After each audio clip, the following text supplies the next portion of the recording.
Nakia was born under the radiant sky of a small rural village, nestled in the heart of verdant hills. Her mother, Wanja, was a single woman, abandoned by Nakia's father when he learned of her pregnancy. Heartbroken but resilient, Wanja resolved to raise Nakia alone, drawing strength from the love she felt for her unborn child. Wanja worked tirelessly, toiling in the fields and taking odd jobs to provide for Nakia. The villagers whispered about her misfortune, but Wanja's determination and the village's tight-knit community helped them navigate the challenges. Nakia grew up surrounded by love and stories of perseverance, her mother's sacrifices instilling a fierce determination. Nakia excelled in school, her bright mind and diligent nature setting her apart. When she passed her exams with flying colours, she earned a scholarship to a prestigious university in the city.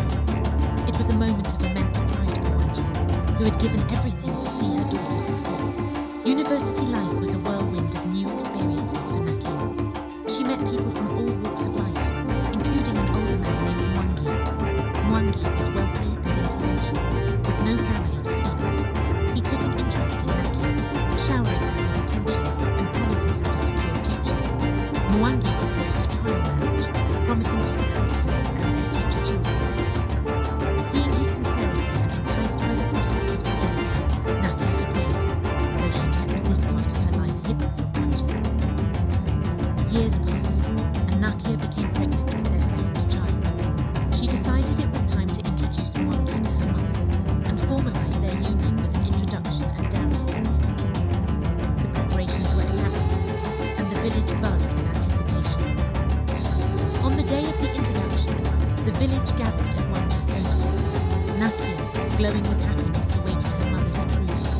As Mwangi stepped forward, Wanja's face turned ashen. She gasped, clutching her chest, and collapsed. The villagers rushed to her side, but it was too late. Wanja had passed away, leaving a cloud of sorrow and confusion. The dowry process halted, and the focus shifted to Wanja's burial.